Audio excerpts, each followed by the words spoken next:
You're like a circle that floats around me, keeping me safe and sound. And when I fall, you tied a rope to me. You're blessing me every day. I was down with an illusion, like a sparrow with broken wings. But now I shine with your reflection on me. I'm getting back up on my feet. That you showed up was written in the palm. You are a statement, explode like a bomb. I get to push myself to victory. You make me winner. You cut me loose and set me free. You make me win in every way. You showed me how to spread my wings. Yes, I'm the winner of the day. You cut me loose and set me free. You make me win in every way. You showed me how to spread my wings. Yes, I'm the winner of the day. Yes, I'm the winner, yeah.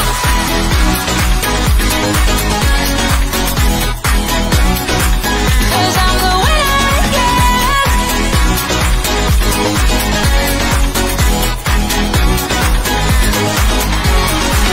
Am I awake or am I dreaming? So far gone, I won't look back. And when I move, there ain't no stopping me. You're pushing me up to the top. I saw the clouds looking angry, but then the sky reached my mind. And when I space out, I see the possibilities unfolding the way that I want. That you showed up was written in the palm. You are a statement, explode like a bomb. I get to push myself to victory. You make me winner. You cut me loose and set me free. You cut me loose. You make me win in every way. Win in every way. You show me how to spread my wings. Yes, I'm the winner of the day. You cut me loose and set me free. You make me win in every way. You show me how to spread my wings. Yes, I'm the winner of the day. Yes, I'm the winner, yeah.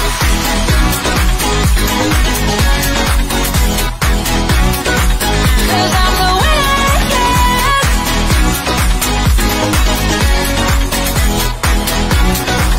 'Cause I'm the winner, yeah, yeah, yeah. Ooh. Yes, I'm the winner, yeah. Magandang hapon, everyone. So, welcome to Filipino Female Referees Live Podcast. So, na-miss niyo ba kami? Parang tagal din, no? Simula nung last and na-miss namin na gawin to. So, yan, kami ni Miss Jo. And so, mga listeners natin for this afternoon, invite others pa, no, to tune in with us as we get to know more about our female officials. So, you can write your questions and comments sa ating comment section, and you can also message us, or if you know someone you want us to interview, diba? You can message us, me or Ma'am Jo. Ayan.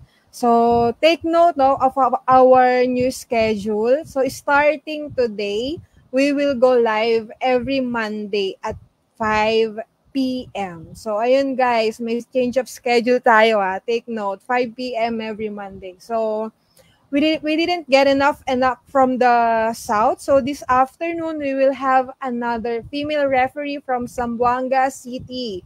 So she is also a mom, a basketball player, and of course, a basketball referee. So let us all welcome referee Adeline Sebastian. So yeah. Hi po. Hi ma'am. Hi Miss Adeline. Sige po. Hello, Ma'am Adeline. Salamat sa pag-invite sa akin dito sa sa podcast mo. I am Adeline Sebastian, married and with 2 kids. And I am the lady referee from Zamboanga City po. Ayun. Thank you, ma'am. Salamat din po sa pagtanggap ng invitation po namin. So, yung napansin ko lang dati before kay Miss Aden, para siyang combination ng, meron siya nung masculine and feminine. Nakikita ko yun eh. Pag nakikita ko yung mga clips niya sa Facebook, pag naka-uniform, kita mo masculine and feminine na sign, ganun. So, ayan. Thank you, ma'am po, no? So, sa mga viewers, listeners natin, tawagin niyo pa yung iba niyong mga kakilala dahil for sure marami tayong mapupulot and matututunan tonight from Miss Adeline. So, ayun. So, ma'am, let's start po. So, para lang tayo dito nagkakwentuhan. So, enjoy yourself. Be comfortable lang sa kinauupuan nyo ngayon. Ayan. So, chikahan lang po tayo. So, ayan. So, first, so tell us something about yourself, ma'am. I am Adeline, no? Lady referee dito sa Zamboanga City. And my passion is, mahilig talaga ako sa basketball. Since I was a player before, until now naman, still playing pa. So, may tournament na kami, hindi pa tapos. And, yun lang, sadyang mahilig lang sa sports, not only basketball, but also, I was athletics before, when I was young. So, ma'am, kailan nag-start yung pagkahilig nyo sa sports? So, hindi lang siya basta sa basketball po ba? Or may ibang sports pa rin kayo na nilalaro before? Nung bata pa ako, I was a karate do player. And then, I also an athletics. Yung sports ko talaga is athletics, which is yung 100, 200 yung event ko. Long jump, ganun po. Tapos, nung high school ako, saka ko pa na pasukan yung basketball. Actually, wala talaga akong alam regarding sa basketball since I was in athletics. And then, may kinuha lang sa akin during high school na sabi niya, matangkad ka. So, pwede ka maging player namin. And then, yun nga, I try out and then, nag-training hanggang naging player na po. Grabe yung karate doon, no? So, ang hirap yung maging kaaway siguro.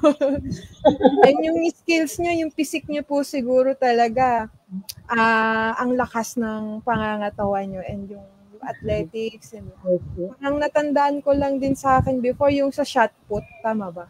Yung may binabato. Yes, try ko po yung dati eh. Pero parang hindi ko kaya.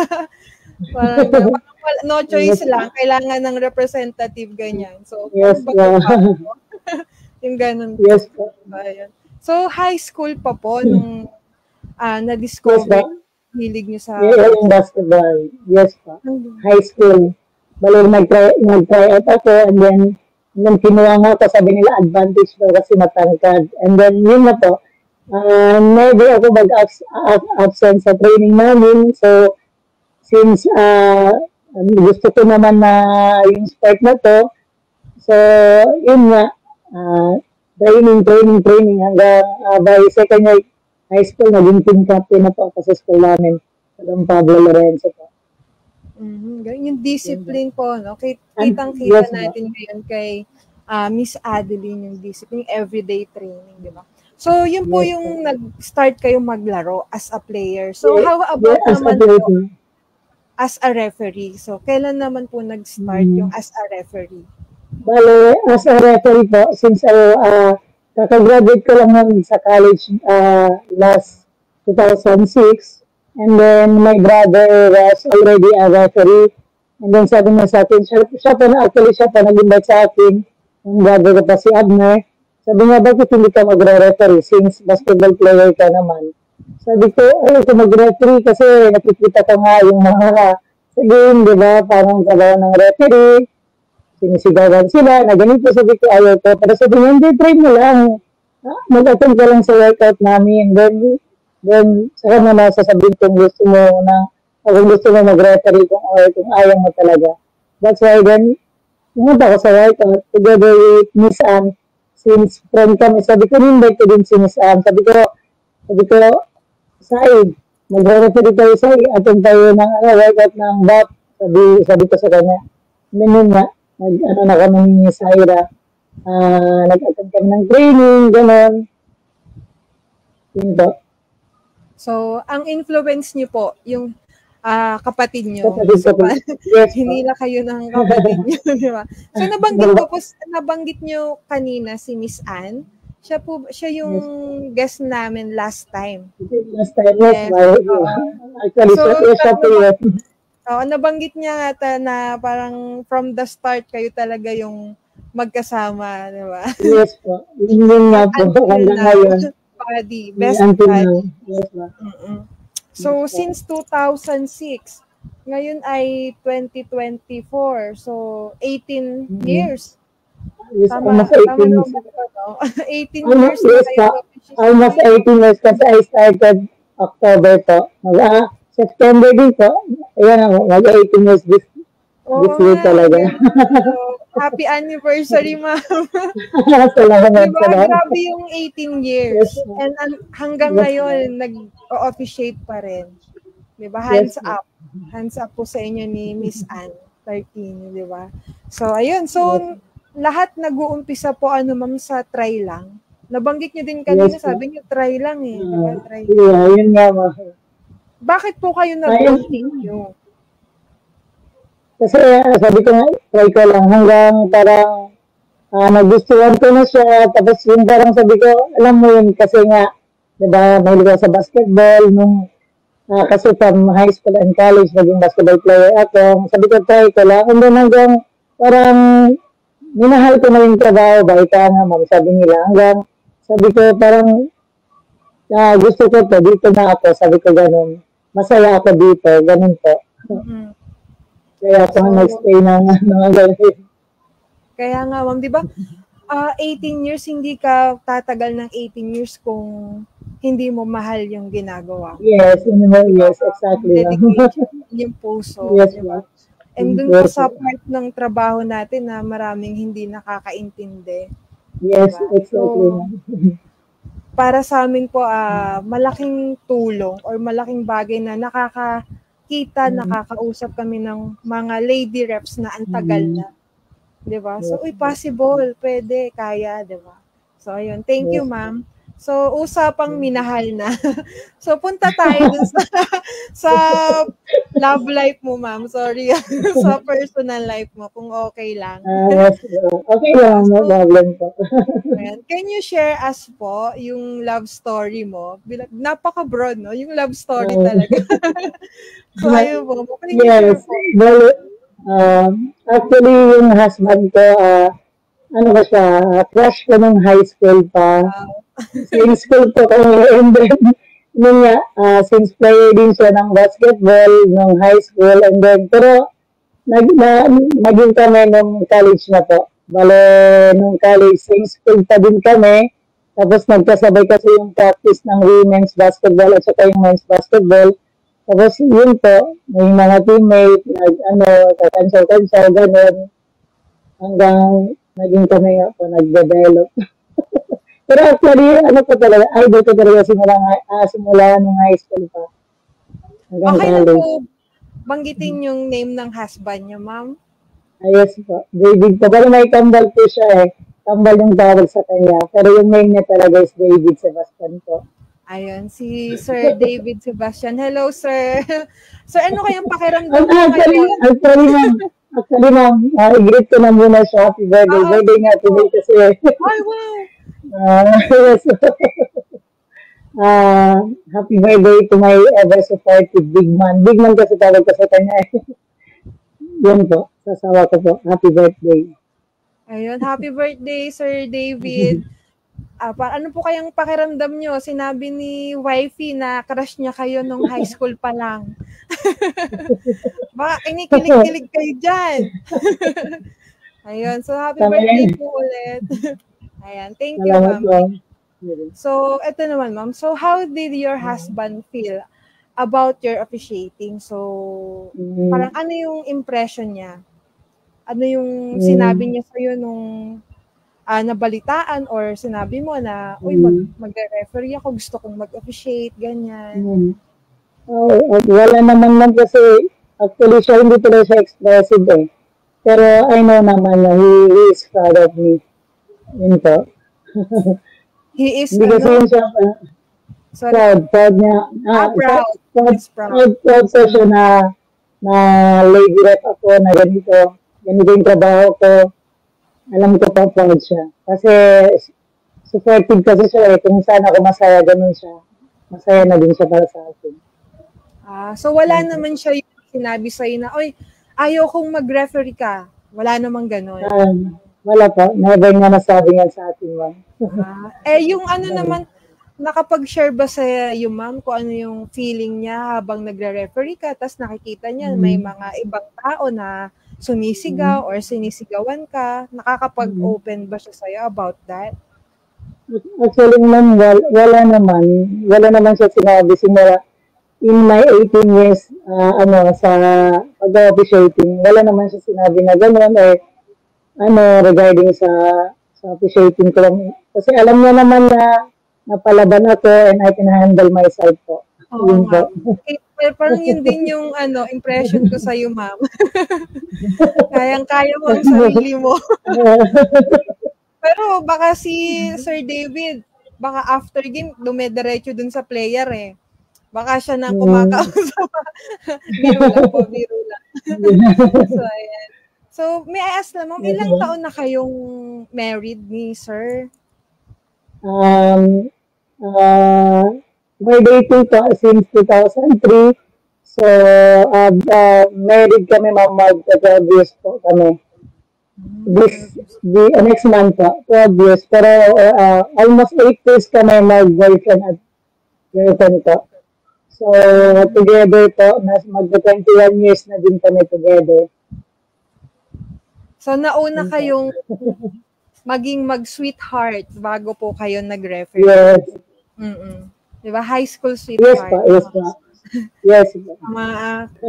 Yung mga panahong kinikilig-kilig nung high school. So, ay ma'am, diba, actually, ma'am, ako yung nanligaw sa kanya kasi kami yung asawa. Yun yung pero totoo yun, ma'am. Kasi katabi niyo po ba ngayon ni Sir David? Wala pa na sa taas. Parang gusto ko makita yung itsura niya ngayon kwento ka eh. Oo naman, nakakatuwa ka naman. Loud and proud. Ako nanligaw sa mister ko. Diba? Kasi niya si Sir David, gusto ko makita ang itsura. Tall, dark, and handsome siguro. Tapos tumama. Nasa taas, pati yung anak ko. Iniwan nila ko dito mag-isa.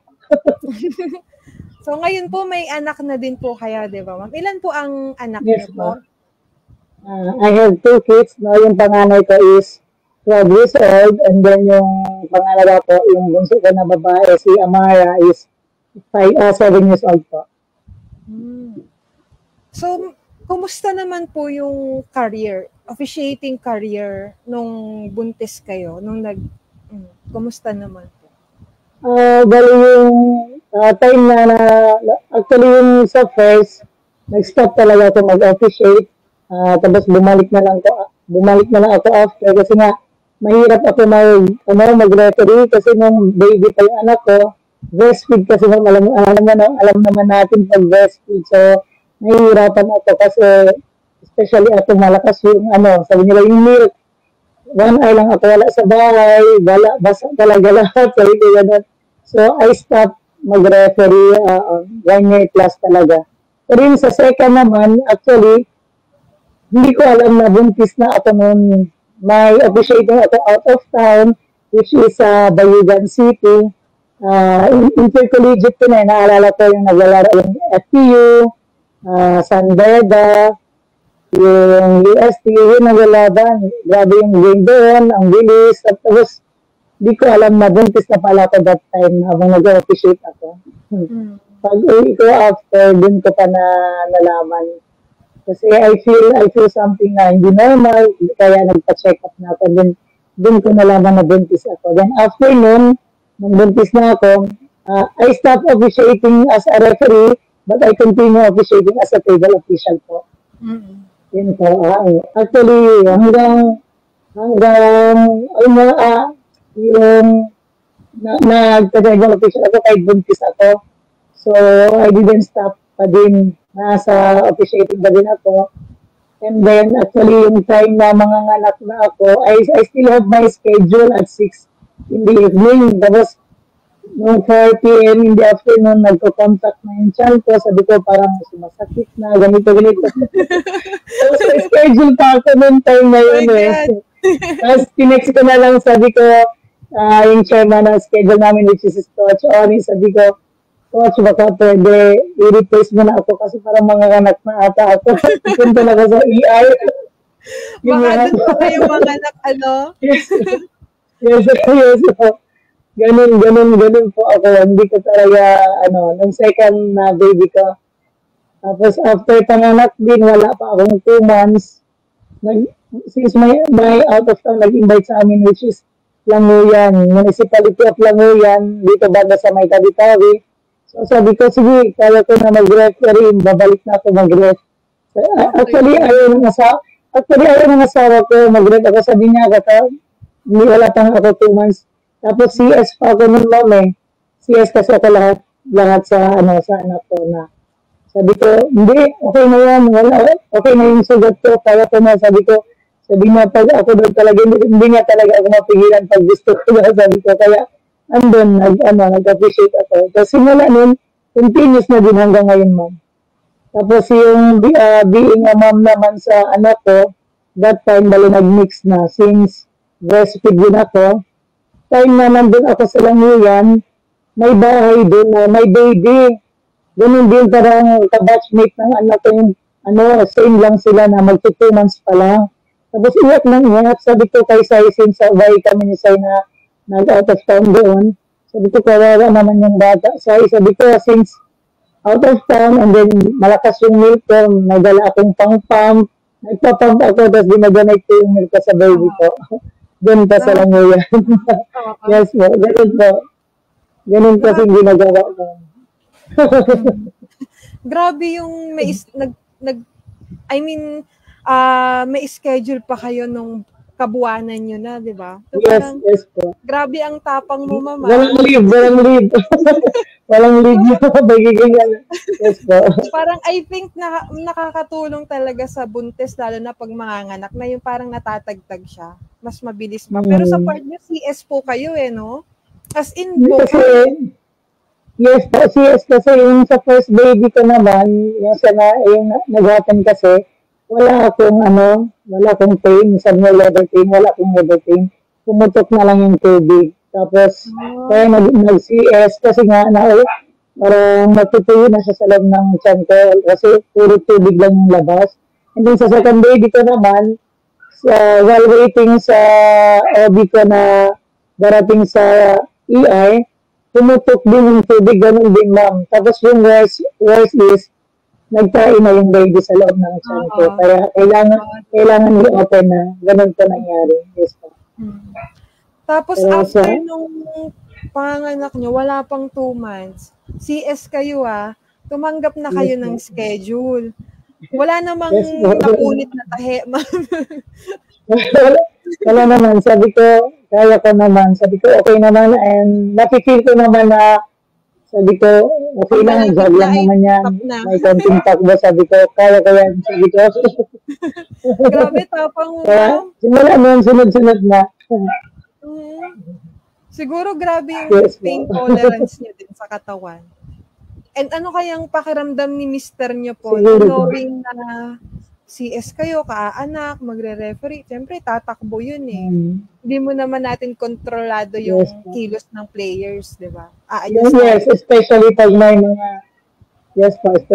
mga pass break kailangan habulin. Takbo talaga, ganun po. Di ba? So parang, kung ako yung parang minister nyo, kakaba-kaba ako. Sabi niya sa akin, kasi matigas na yung ulo ko. Sabi niya, pero Pag ako talaga nagsabi, sabi niya hindi na siya may hindi. Kasi yun nga, sabi niya, pag sana ko masaya, doon din siya. Pag may authority din kayo no? Yung, parang yung authority niyo sa loob ng court, nadala niyo din kay mister. Pag kaya ko, magre-referee ako. So, ayun, thank you, Mama. Yung kids niyo po, exposed na talaga din sa basketball. Dinadala niyo po sa game? Nung yung first baby ko, dinadala ko, pero yung second ko, hindi po. Kasi, hindi namin na-expose talaga sa sa labas. Mayroon sa bahay lang sila. Pero ngayon kasi, yun nga, gusto ko sana maging player din ng basketball. Kaso, iba yung nakahiligan. Bali yung panganay ko ngayon is weightlifting na siya. And then, hopefully makalaro siya sa Batang Pinoy this year. And then, yung pangalawa ko naman is taekwondo player po. Lahat pa sila in sport. Tulad ng magulang nila. Tulad sa amin po. Yes, weightlifting po sa taekwondo? Tama po ba yung rinig ko? Yes po. Tama po. Wala sa basketball. Galing din sa UAM kasi parang connected Karate do ka dati, tas taekwondo, di ba? Yung isa lang, weightlifting, I think napanood niya si Heidelin Diaz. Yes po. Di ba? Yung mga katuwal. Actually, yung coach na ngayon is dating coach ni Heidelin. Yeah. May naman, may path na sinusundan, no? So, abangan na ba natin sa Olympics? So, baka pag nagkaanak ko pa ng isa, naman, Carlos Yulo naman, sports, gymnast naman. Biro lang po. Pwede na siguro yung dalawa. Kasi pag babanganak na naman ako, back to zero na naman ako nito. Ay, ma'am, ilan taon ka na, ma'am, if you don't mind me asking? Mag-39 na po ako sa 21, this month po.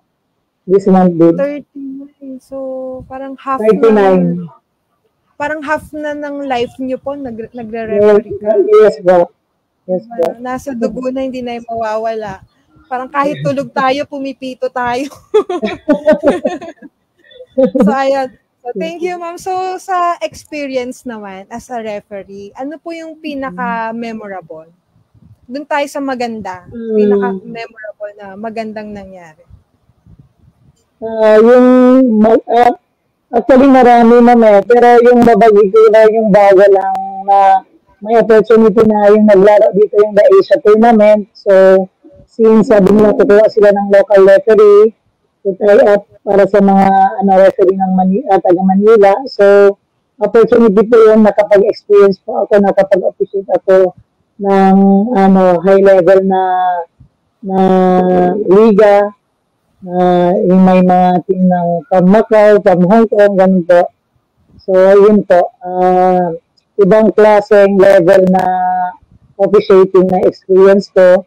At maganda po. Marami ka pong matututunan. At sabi ko nga sa sarili ko, I just keep on learning. Every experience is a learning po. Sabi ko ganun.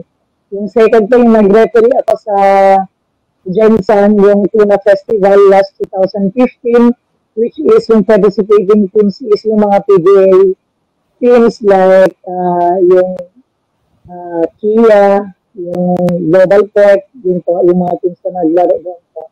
Tapos, sobrang, that time, ma'am, yung 2015 is sobrang physical yung game compare sa basketball ngayon, ma'am. Yung naglalaro ng sabi ko, kahit anong tawagan mo, sabi nila, Reps, sobrang nipis. Kahit nakikita mo na, grabe yung legal screen, bigayan dito, bigayan doon. Tapos sabi pa nila nipis, sabi ko, paano malang yung sabi ko, yung normal na basketball. Kaya nga po. Buti naman na yun, hindi na masyadong physical. Yes, ma'am. Yun po. Ayun, so, more on sa learnings po kayo, Kasi nabanggit nyo kanina, doon sa Asian tournament. Yun po, nakapag-appreciate ako sa... Yes po, the Asian tournament po. Jensen, Tuna Festival. Natatapos pa ng last month. Tapos yung nabanggit nyo kanina sa mga PBA teams, may I ask lang po kung okay lang, for sure Yes, na ma'am. balitaan nyo before na open si Yes, ma'am. PBA ng Lady Reps. Kasi nagtataka din po ako hindi nyo po sinubukan ma'am. mag-apply or i-try? Actually, before the PBA rep, may nag-invite din sa akin 2009 to become, sabi nila mag-IR daw dyan sa Manila. Pero I choose kasi to stay with my family. That's why hindi ako nag-pursue.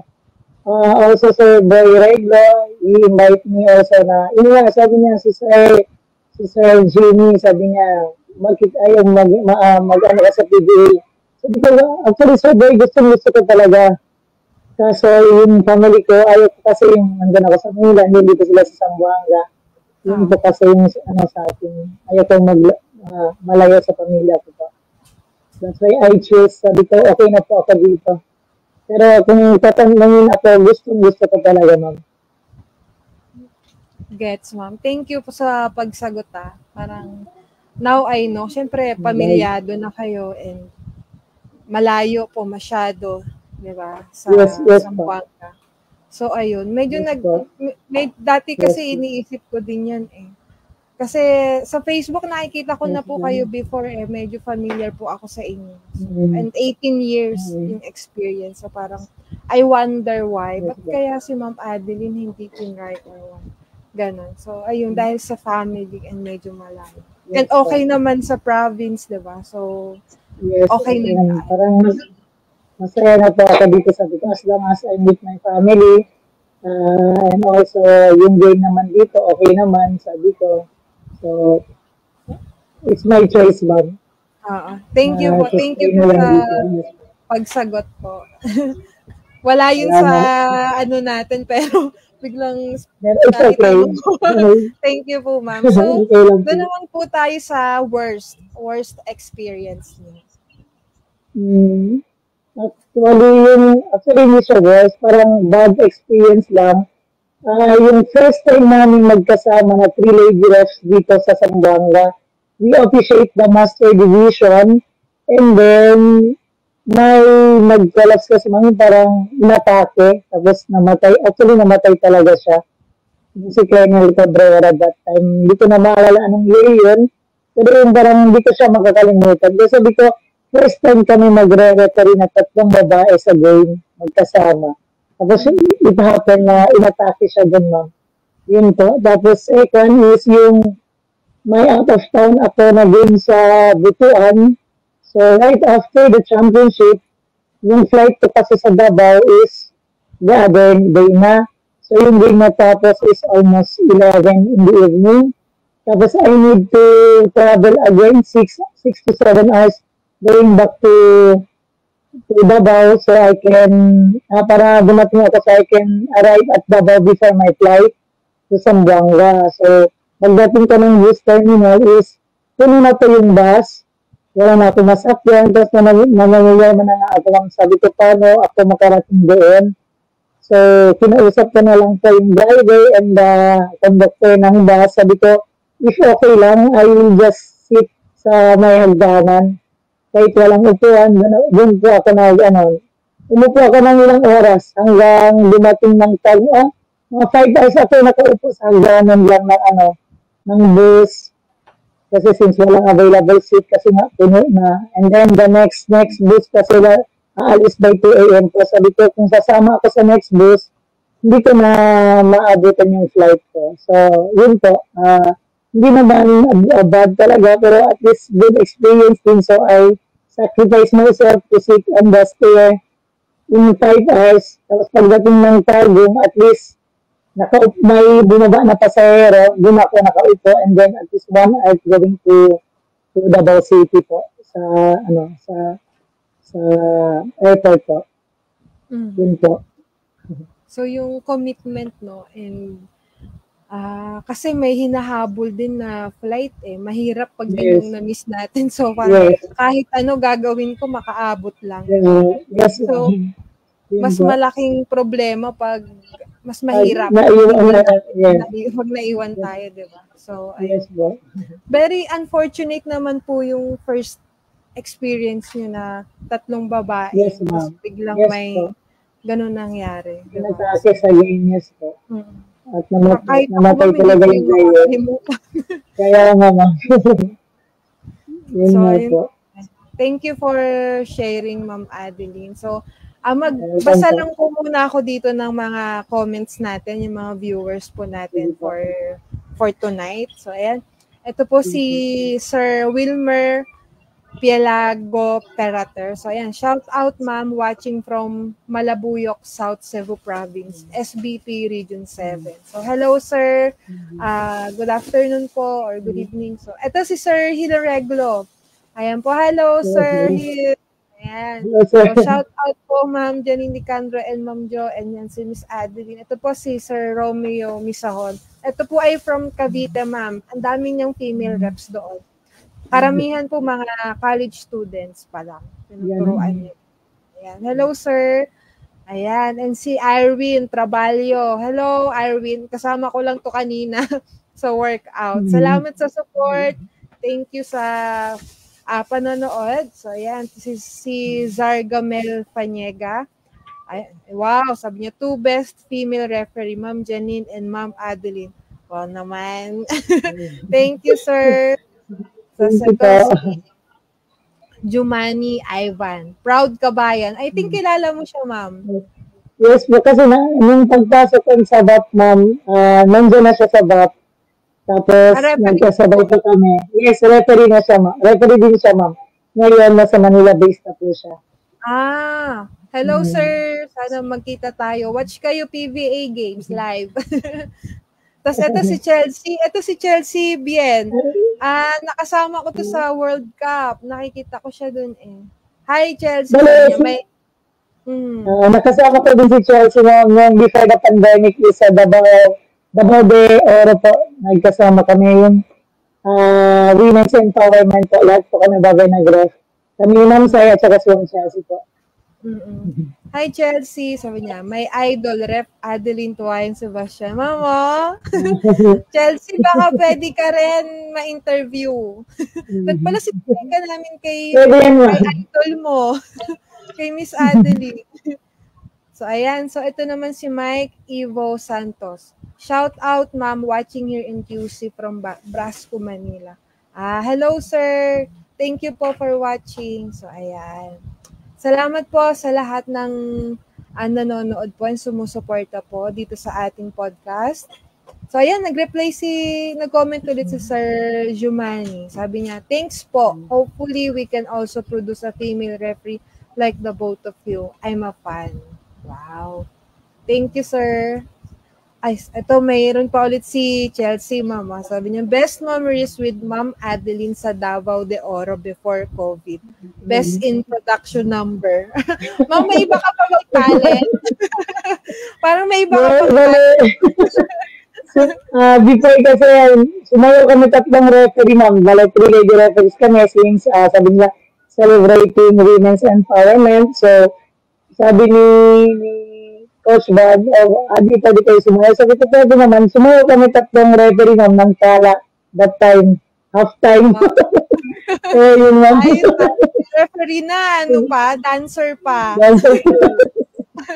O, diba, saan pa kayo? So, ayan. So, thank you ulit sa mga nagpapa-shoutout, comments, sa mga nanonood. So, tuloy po natin yung interview para mas makilala natin si Miss Adeline. So, ito naman, ma'am, about naman sa mga Sambuangueños. Yan. So, kumusta naman po yung pagtanggap? Before, siguro yung nung nag-uumpisa pa lang kayo, compared sa ngayon na 18 years na, and I think sanay na rin sila doon sa female reps. Ano po yung pagkakaiba? Ayan po. Dati kasi nung kakastart ko lang, bale, parang nasa ko na, may diba yung referee, parang nasa-shock sila, na ganito. And then, parang doon kasi ako naging famous to. Kasi namin, sabi nila, kasi dito sa amin, yung liga namin, ang daming reklamo, kaya ibaba ilagay natin para walang reklamo yan. Kaya ganun kasi sinasabi nila, kaya I receive ang daming invites, different cities, municipalities, yung Mindanao po. even in Visayas, yun po. Tapos yun nga, parang na-overwhelm din po ako sa mga feedback na ganito. Kaya sabi ko sa sarili ko, galingan ko pa.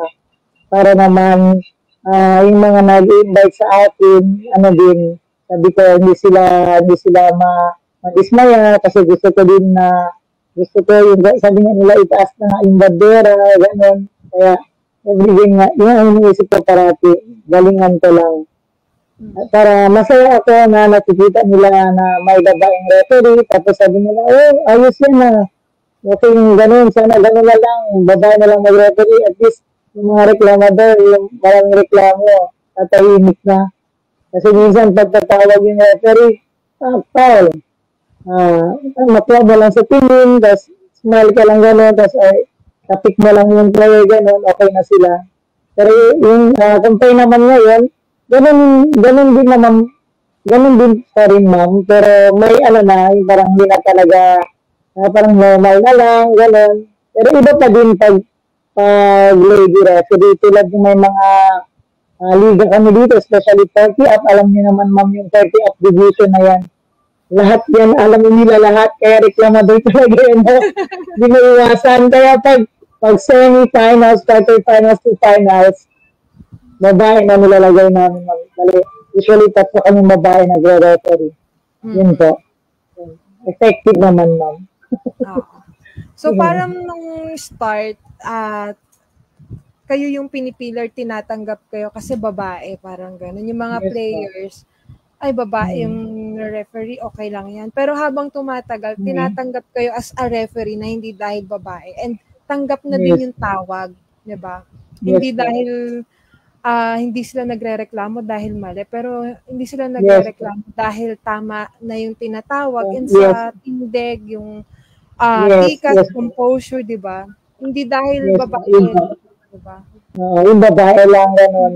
Kaya sabi ko, wala man can be is also can be done by a woman. Sabi ko gano'n. Kaya din namin ng mga babae. Through time and exposure, nag-gain nyo yung tiwala, respeto ng players. Talaga po. So, salamat po sa mga Zamboangueños sa pagtanggap sa mga female referees po natin. So, ayan. So, proud referee ako. Diba? So, ayan. Thank you, Miss Adeline. So, ito naman po about sa lessons naman as a referee. Ano yung natutunan mo bilang isang referee, as a referee na ina-apply niyo po sa buhay? Sa buhay niyo? As a referee naman, dapat kasi tayong referee, natutunan ko yung maging habain natin yung pasensya natin. Diba? Hindi pwede galit kung player, galit ka din. Hindi pwede gano'n. Kung pwede natin i-explain sa kanila bakit natawagan yun, bakit hindi natawagan, i-explain natin sa mga players yun. Yun ang gusto nila eh. Hindi pwede yung parang, tapos ganun mo lang. So, mas maganda yung mag-explain tayo. Mayroon din galit, kahit sumigaw na galit, hindi mo kaya pwede technically, sabi mo, kung pwede natin habaan yung pasensya natin, habaan natin siguro. Kaya siya galit, kaya siya ganun, baka may mali din tayo, sabi ko ganun.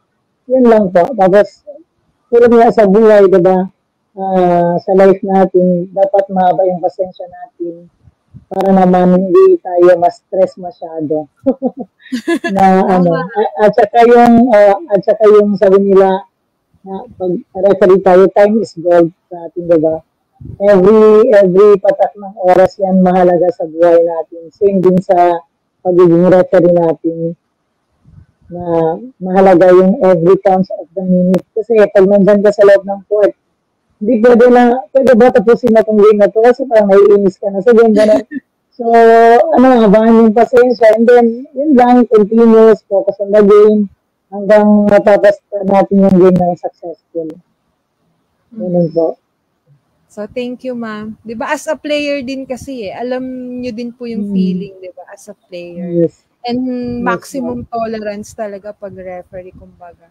Hanggat wala silang sinasabing bad words. Di ba? Yes, bad words. Makikinig at kakausapin natin sila. So, thank you, ma'am. Diba? Mahabang pasensya. Mahabang pasensya. Opo. So, ma'am, ito naman po, ano yung best advice na binigay sa inyo ng mentor nyo na hanggang ngayon, pag nagre-referee kayo, dala-dala nyo? Bale, yun po, isa na po kayo survey. Sabi nga, pagpasok pa lang ng court, dapat may dating ka na, may authority ka na. Kaya sabi niya,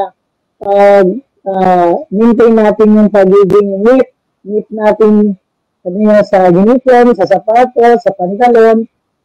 Sabi niya, ganun dapat kasi yung referee. Pagpasok mo pa lang sa court, may authority ka na, respeto, makuha mo ng respeto nila, ganun. And then, also yung, sabi niya, huwag masyadong, di porket na ganito lang yung game, huwag masyadong kumpiyansa, always on the top of the play, sabi niya ganun, focus lang po sa game. Yun po. Wow, thank you, ma'am. O, diba? Sa mga listeners natin, naisulat nyo ba? Ang dami nun that may napupulot kayo. Ha? Diba? So, thank you, mama. Diba? Makita ka pa lang, parang as a referee, makita ka pa lang, hindi ka pa pumipito, wala ka pang ginagawa. Pagpasok mo pa lang sa court, igagalang ka na. Diba? Uniform, tindig mo, posture mo, diba? Kilos, ayan. Totoo yan, ma'am. And yung, wag kumpiyansa, yung parang treat every game as a championship game, parang ganon. Parang yun. So, ayan. Thank you, Ma'am Adeline. Ayan guys, ang dami ko nasulat. Sana kayo rin. So, ito naman, ma'am, any future plans sa officiating? May gusto pa ba kayong ma-achieve or gawin sa officiating career nyo po? Actually, ma'am, yung dyan nga sa PBA, ma'am, sabi ko, if maliwan ko na yung mga anak ko po kasi since malaki na sila, hopefully, I have the strength, sabi ko, makakapagtagbo ako, makakapagpunta ko ng Manila, at makapag-referee dyan pa sa PBA. Actually, yan po talaga yung una na iniisip ko ngayon. Yun po. Wow. Ma'am, pwede pa. Kayang-kaya pa, ma'am. Pag may opening, ma'am, go ka na. Diba? Yeah, we'll see ko. Usap mo na kayo ni Sir David. So, ayan. Yes, so, PBA. Ma'am, hintayin kita dito sa PBA. Hopefully, ma'am, soon. Sama niyo si Miss Ann. Kung gusto mo, pwede. Ayan, biglang gano'n. So, eto ma'am, last question na. Or advice na lang ma'am sa mga viewers natin at sa mga women's referee. Lahat sa women's official, nag-uumpisa or matagal na, ano po yung advice niyo po sa amin?